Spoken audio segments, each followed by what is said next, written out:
Good morning, and thank you for joining me on the Path to Liberty. I'm Michael Bolden with the 10th Amendment Center, and this is the Fast Friday edition of the show for December 9th, 2022. And on this episode, I've got another example of the feds caving in the face of mass and widespread noncompliance and resistance by states and individuals, just like James Madison said would happen in Federalist number 46. This time, another delay after many have already happened on enforcing the Real ID Act of 2005, putting it at least 17 years behind schedule for their original implementation date. I'll cover all that and more in just a moment, but first of all, a quick hello and a huge thank you. Thank you so much for being here, whether this is your first episode or you've been here for every single one since day one. I can't thank you enough. But since it's Fast Friday, I promise to not take up too much of your time. Let's see if I can get this info out to you in the next 10 to 15 minutes. And I want to start out with an article we published by Mike Meharry on Wednesday. He says the Department of Homeland Security, DHS, has extended the enforcement deadline for the Real ID Act of 2005 again.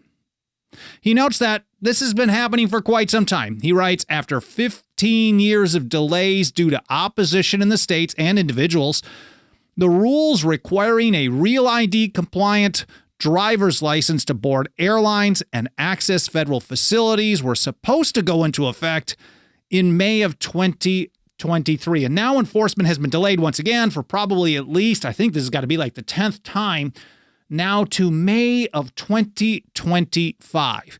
And here in a press release from the DHS on Monday morning, and I should mention, if you want to follow along with the stuff that I'm mentioning in this episode, the reference links, I publish a blog post for each episode about 1 to 2 hours after the live stream is done over at 10thamendmentcenter.com/path-to-liberty. And in each episode blog, you'll find all the different platforms we're on, both video and audio-only podcast editions.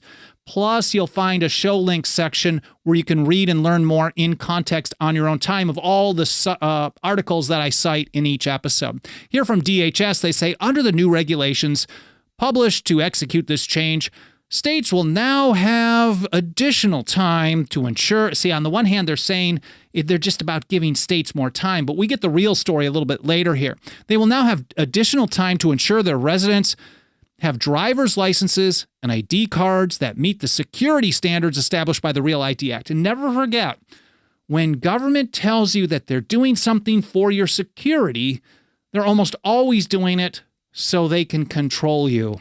Now, Meharry points out that, quote, practically speaking, this means that people with non-compliant driver's licenses or ID cards like yours truly and millions of other people will still be able to use those at airport TSA checkpoints for another 2 years at least. And again, they've been kicking back this deadline. They keep telling us, oh, you're going to have it. And then when it gets down to it, they kick it back another year or 2 years. And Mike points out that we've heard this song and dance before many times. I'll get to that in just a little bit more in a moment. But first, from DHS again, a little background. The Real ID Act passed by Congress in 2005 enacted the 9/11 Commission's recommendation that the federal government set standards for the issuance of sources of ID, such as driver's licenses. The act established minimum security standards for license issuance and production and prohibits certain federal agencies from accepting, for certain purposes, driver's licenses and ID cards from states not meeting the act's minimum standards. And my buddy Joe Wolverton had an article on this a few years ago that I think is worth checking out again. Again, this will be linked to in the show notes, 10thamendmentcenter.com/path-to-liberty. And if you're a constitutionalist, Joe says constitutionalists will immediately recognize the real problems with Real ID. There are a number of them. First, he says the federal government has no authority to mandate such national ID documents. If we're going to be 10th Amendment supporters, that means the federal government is only authorized to exercise those powers delegated to them in the Constitution and nothing more, period. This has not been delegated to the federal government in the Constitution.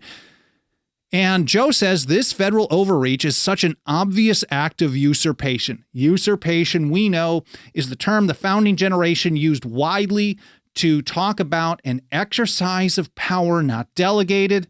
If we're talking about the Constitution being an act of the sovereign people of the several states, sovereignty meaning final authority, and they're delegating stuff to an agent to do certain things on their behalf, when they go beyond that limit, St. George Tucker described it as a usurpation. Every such act is a usurpation and treason against the final authority or sovereignty of the people. So anyways, Joe says, this is such an obvious act of usurpation that all state legislators should stand shoulder to shoulder in their resistance to such despotic designs. But that's not the only thing. If you happen to love that, well, there's another aspect, Joe writes, of the federal Real ID program that is perhaps more pernicious than the requirement of carrying papers proving you have the federal government's permission to travel. Mind you, this is also an unfunded mandate.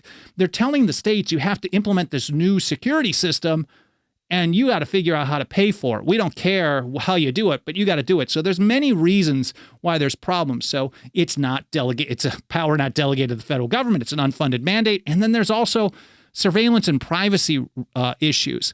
And Joe says this threat to liberty comes through the connection of Real ID to the growing federal surveillance apparatus. It doesn't take a lot of imagination to think about how a nationalized ID card with biometrics on it can be used to track and control people and to monitor whether or not they're on board with what the empire does or wants them to do. And this is an article by Peter Earle over at AIER. He pointed out, and a lot of this I think is speculation, but I think it doesn't take a crazy person to come to these conclusions. He points out that the Real ID represents the last mile in the ability of the state to track individuals in real time. Now, if you use a cell phone or social media and things like that, you can opt out and then they can't follow you. But the Real ID, he points out, in particular, coupled with biometrics, we know that TSA wants facial recognition everywhere and they want other types of biometrics as well associated with your card, fulfills Orwellian conceptions of the total surveillance state.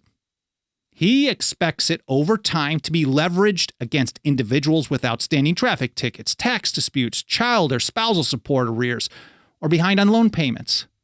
What about census data, drug prescriptions, maybe inoculations? Even library borrowing choices and habits are likely to be eventually linked with personal data associated with the new ID requirement.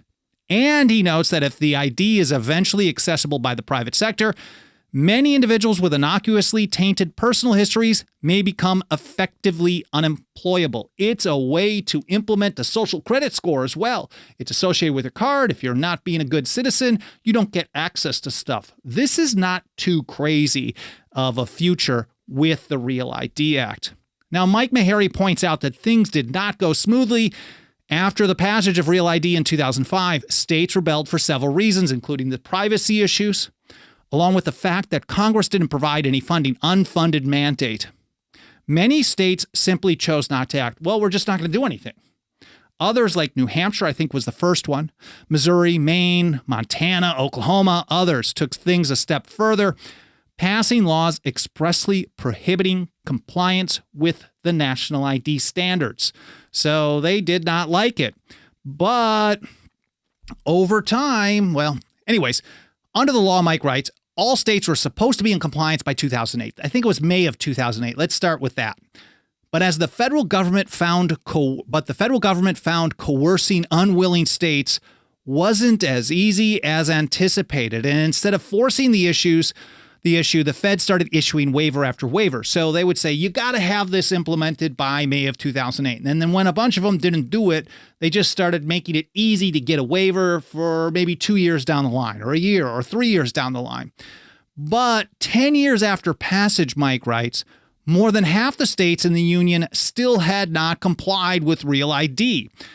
Of the 28 not in compliance, 21 of them had waivers. So some of them never even got waivers. They said, whatever. I think it was the governor of Montana at one point basically says, we think it's best to just tell them to go to hell and we'll govern our state the way we want to govern our state. And I think more need to have that attitude on not just this, but every issue.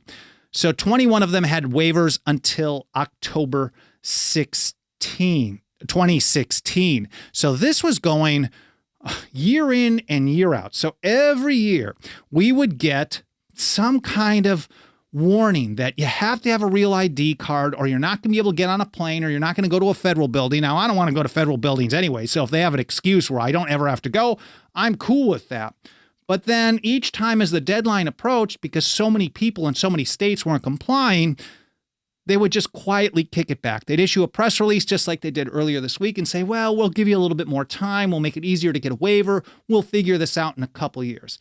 And then over the years, they started getting more aggressive with the threats, and a number of states started to kind of flip the switch. Utah, for example, they had passed a law, and it was signed by, I forget the governor's name, but he signed a law that said Utah's not going to implement this. It's inimical to the liberty of the people of this state.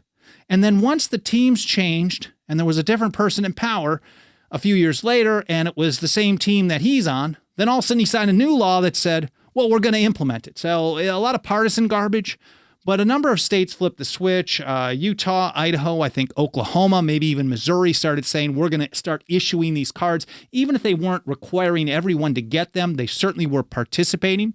And Mike points out that after almost yearly implementation delays since 2008, it seemed like DHS was seriously going to start enforcing the act. We both started thinking like, oh man, this can't keep going on, especially with the states backing down. Eventually, they're just going to get away with this. But in yet another about face in April 21, DHS extended the October deadline to May of 2023. And now it's 25. But at that point, DHS said only 43% of licenses were Real ID compliant. So even with some states fully enforcing or fully participating, other states making it optional, but also participating. Basically, all the states are participating one way or another. Well, there's still only 43%. For example, here in Kentucky, this is an article published by Kentucky Today just earlier this week. They say that only 17% of Kentuckians with state-issued driving and ID credentials have a Real ID version. That, to me, is awesome. In Kentucky, they have an option to either get the Real ID one with the gold star or to get the standard one that they've had all along.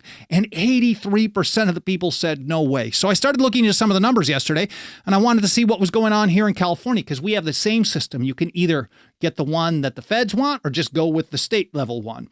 And it turns out that, what's the number?